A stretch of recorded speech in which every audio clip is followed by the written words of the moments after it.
В Амгинском улусе проходит мониторинг Россельхознадзора. Обследование проводят на посевных площадях, территориях крупных хозяйств и в складских помещениях субъектов, занимающихся выращиванием зерновых культур. Во время обследования инспекторы устанавливают ловушки и берут пробы. По результатам мониторинга отобранные образцы направляются в лабораторию. И в случае подтверждения карантинного объекта принимается решение об установлении карантина. Также, согласно плану мониторинга карантина фитосанитарного состояния нашей республики, проводится обследование лесного массива в Амгинском районе.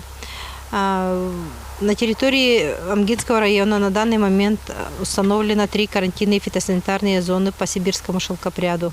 Обследование проводится 3 методами. Визуальный метод, метод модельного дерева, а также метод с использованием феромонных ловушек.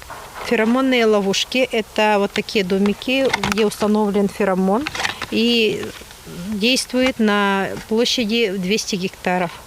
Это именно ловушка на сибирского шелкопряда. Также у нас есть ловушки на усачей рода Монохамус, площадь действия которых где-то около гектара.